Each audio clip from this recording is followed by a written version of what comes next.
선교 헌금으로 나눔과 선행과 구제로 섬기는 것으로 하나님께 돌려드리라. 그리하면 내가 더 큰 재물로 너에게 복 주시리라. 또 하나는 보물을 하늘에 쌓아두라. 본문에 이렇게 말합니다. 보물을 하늘에 쌓아두라. 보물은 무엇일까요? 각종 재산 가치가 나가는 보화, 금이나 은이나 진주나 각종 보화를 보물이라고 말하는데, 사실은 보물, 요즘의 보물은 각종 비싼 보석 반지, 금은 보화가 아니고 돈이랍니다. 돈. 왜 그런가 보니까 돈만 있으면 보석도 사고 진주도 사고 비싼 것도 돈만 있으면 다 사니까 사람에게 가장 큰 재물, 가장 큰 보화는 돈이라고 말합니다. 그래서 사람이 살아가는 모든 일들 속에 정말 자신이 가지고 있는 기술이나 미술, 음악, 체육, 각종 기술, 주어진 달란트, 이것도 무엇 가지고 가치가 비교되냐면 저 사람은 얼마짜리냐, 500원짜리냐 5천만 원짜리냐에 따라서 그 사람의 가치가 달라진다는 얘기를 합니다. 다시 말하면 여러분들이요, 우리의 삶에 이런 보물을 어디다 쌓아두느냐 이 말입니다. 땅에다 쌓아두는 것 말고 하늘에 쌓아두라. 다시 말하면 하나님을 섬기라 이 말입니다. 하나님 나라 건축의 모습으로 하늘 아래에 재물을 하나하나 하늘 집을 짓는 모습으로 쌓아가라 이 말입니다. 우리의 재능이 재물이 되어집니다. 때로는 미술이, 음악이, 우리가 살아가는 삶의 여러 가지 많은 기능적인 모습이 재물이 되어집니다. 그 재능을 가지고 하나님 나라를 섬기는, 보화를 가지고 그 재물의 지능을 가지고 하나님을 섬기는 그런 모습도 되라 이 말씀을 하고 있는 겁니다. 또 한 가지는 재물로 우리 주인 되시는 하나님을 섬기라 이렇게 가르쳐주고 있습니다. 본문 24절에 보니까 이렇게 말씀합니다. 한 사람이 두 주인을 섬기지 못할 것이니 혹 이를 미워하며 저를 사랑하거나 혹 이를 중히 여기며 저를 경히 여김이라.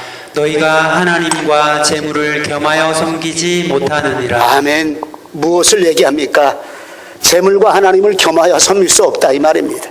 재물을 좋아하는 사람 하나님 섬기기 어렵다 이 말입니다. 재물을 좋아하는 사람 예배로 섬기기 어렵다 이 말입니다. 재물을 좋아하는 사람은 너무 바빠서 하나님께 헌신과 봉사하는 삶의 모습 없다 이 말입니다. 왜? 그들의 주인이 재물이니까 바꾸라 이 말입니다. 재물을 아래로 내려놓고 겸손하게 재물이 하나님을 섬기는 그런 도구로 삼으라 이 말입니다. 물질을 사랑하여 그 집착하지 말고 물질을 바라보는 순간에 하나님 섬길 수 있는 하나님의 것, 하나님 이것 주신 은혜가 무엇일까? 이 물질 내게 맡기신 은혜가 무엇일까? 하나님의 말씀 따라 섬기라고 주었다는 사실입니다. 네 번째로 같이 읽습니다. 분명한 신앙은 이제 재물은 하나님 섬김을 위해 하나님이 주신 것이 되어야 하는 것입니다. 재물 하나하나가 하나님이 주신 것이라 이 말입니다. 내가 버는 것이 아니라, 내가 능력이 있어서 버는 것이 아니라 이거 어떤 모습을 통해서도 하나님이 내게 주신 것이라. 그럴 때마다 이 재물 가지고 하나님 어떻게 섬겨야지, 주님 기뻐하는 모습으로 쓰임받는 재물이 어떻게 섬겨져야 되지. 저는 선교 현장 가서 하나님께 여러 가지로 감사합니다.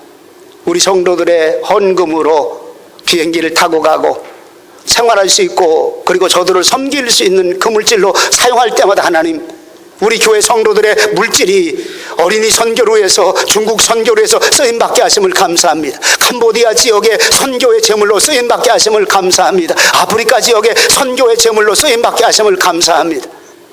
누구의 것이냐 이 말입니다. 하나님을 섬기기 위해 하나님이 주신 것, 하나님께 돌려드릴 수 있는 하나님의 것이 되라고 가르쳐주고 있습니다. 난 어떻게 살까요? 내가 가지고 있는 재물에 대한 내 개념은 어떤 개념일까요? 어떤 모습으로 재물을 내 개념 속에, 마음속에 갖고 있느냐 이 말입니다. 하나님, 주님의 물질로 주님을 섬기는 나의 소유가 될 수 있도록 역사해 주시옵소서.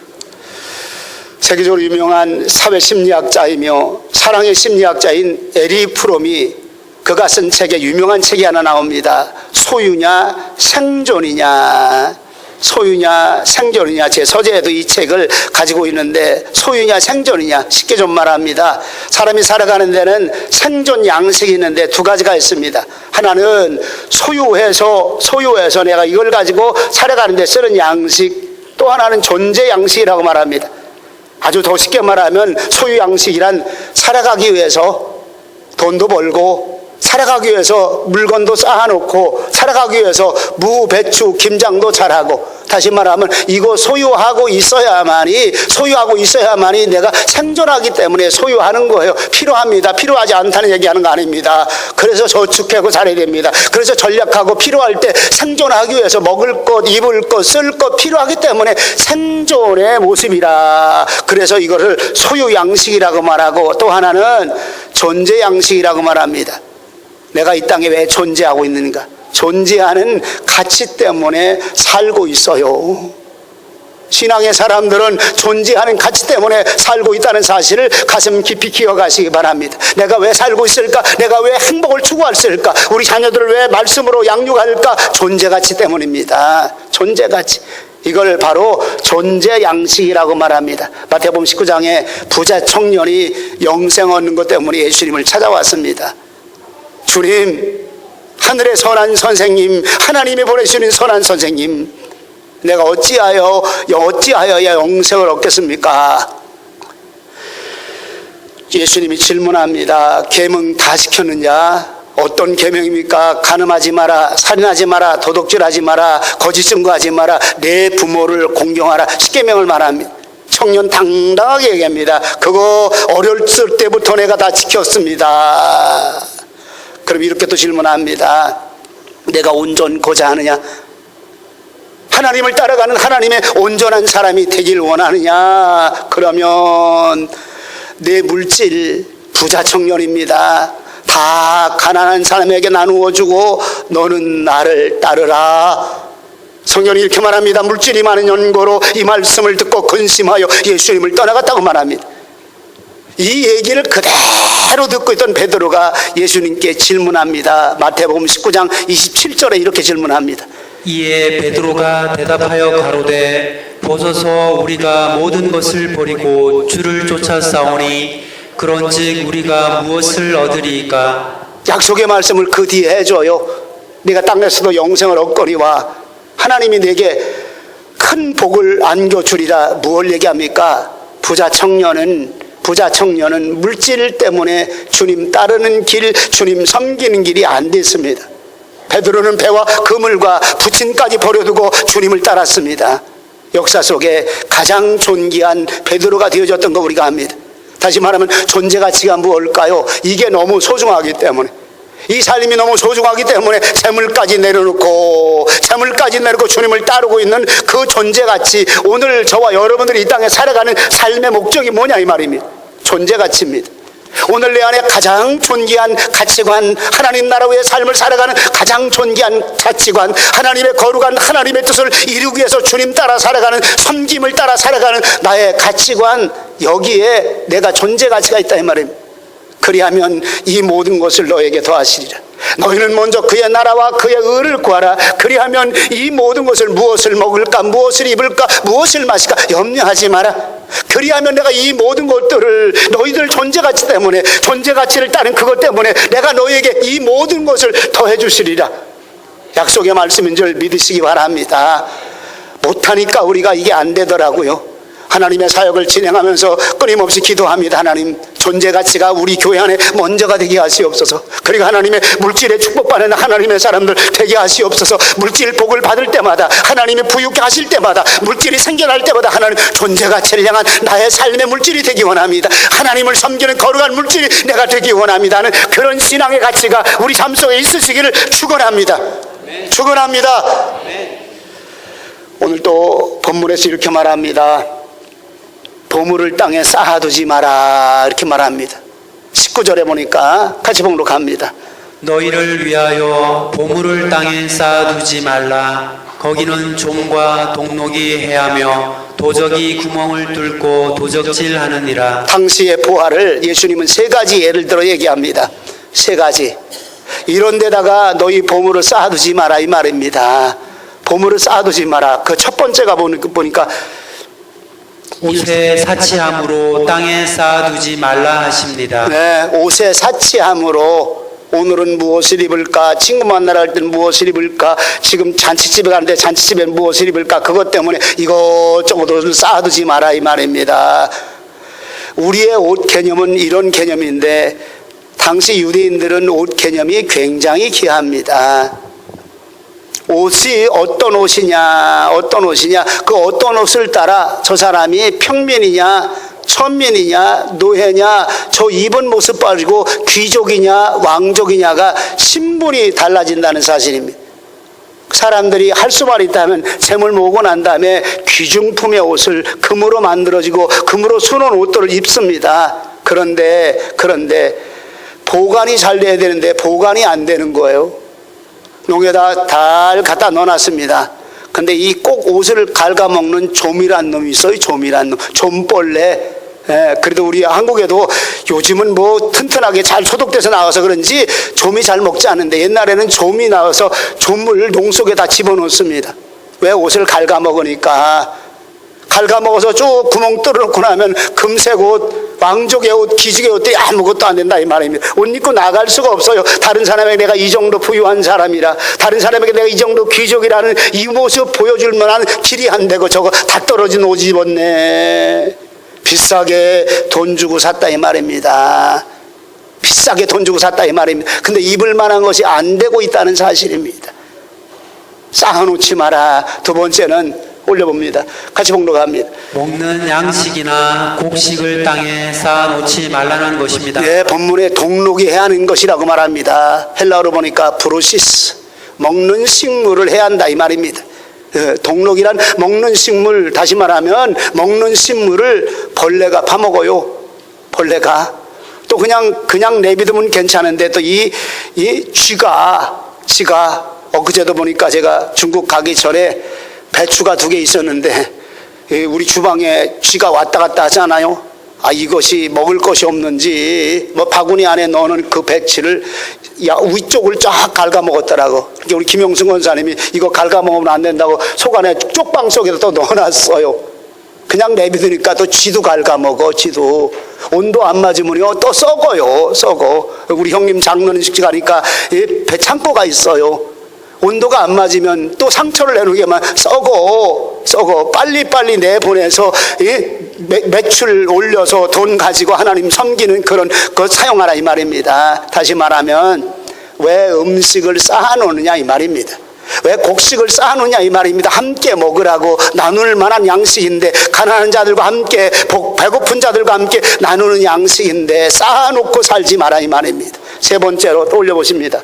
보화를 땅에 쌓아두지 말라는 다시 말하면 것입니다. 은금보석 각종 보화를 땅에다가 묻어. 밭에 감추인 보화가 이 얘기를 그냥 합니다.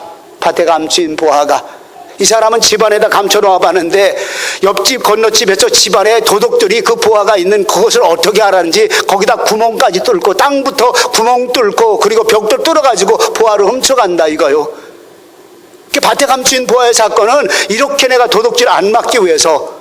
근데 이거를 누가 훔쳐가냐면 집안에 가족 도둑이 있다는 거예요. 가족 도둑. 자식이 썰가매니 훔쳐다가 도망지래요. 옛날에 우리나라 좀 그랬어요. 소 한 마리 있는 거 썰가매니 시장 갖다 팔아가지고 서울로 야반도주 한다니까. 내 집안에 도둑놈이 있느니라.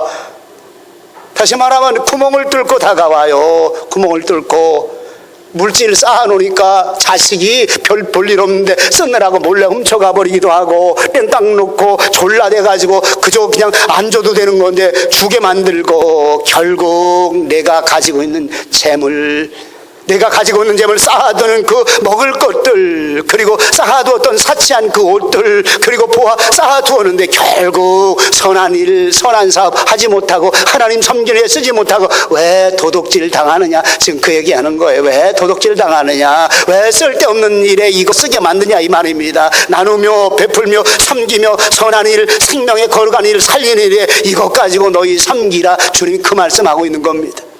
주님 어떻게 살까요?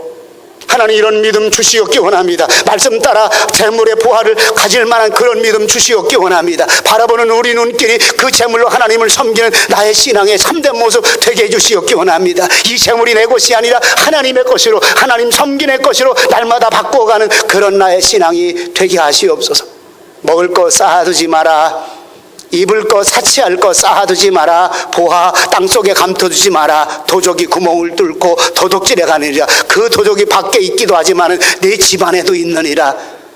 하나님, 우리의 삶의 신앙 어떤 모습일까요? 이 말씀을 여러분들과 함께 나누고자 하는 이유가 뭘까요? 하나님, 우리 교인들이 하나님의 말씀 따라 하나님이 기뻐하시는 재물의 축복 받게 하시고, 그리고 이 재물 가지고 하나님을 섬김으로 말미암아 자손 대대로 하나님의 은혜의 복을 누릴 만한 그런 가정 되게 하시옵소서. 그런 하나님이 주시는 은총과 은혜에 충만한 하나님의 거룩한 가정 되게 하시옵소서. 천대까지 내가 내게 은혜를 나리리라. 하나님의 거룩한 선물을 나리리라. 약속의 말씀 따라 살아가고 약속의 말씀 따라 주님을 섬기는 삶을 살아가는 저와 여러분들의 삶이 되시기를 주님의 이름으로 축원합니다. 축원합니다. 기도합니다.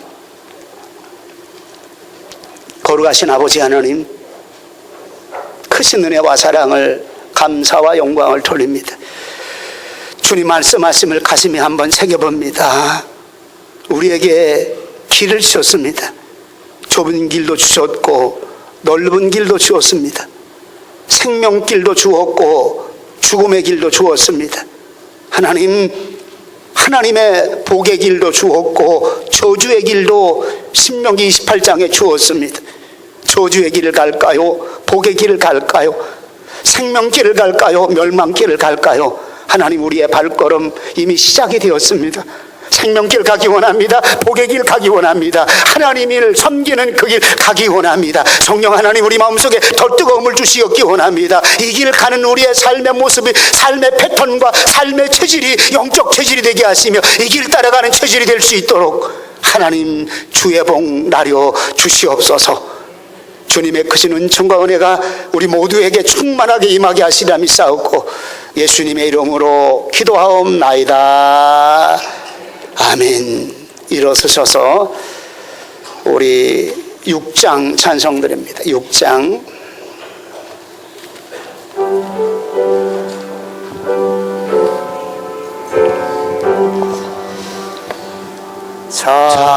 찬양 성부 성자 성령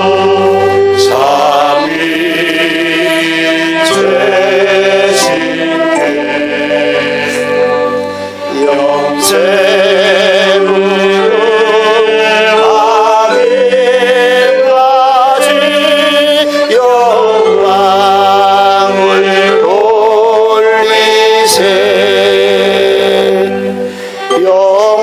영광을 돌리세.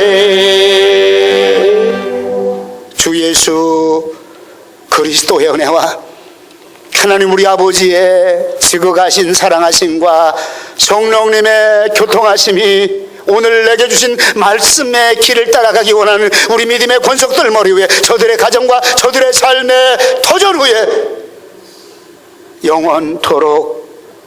영원토록 함께 계실지어다. 아멘.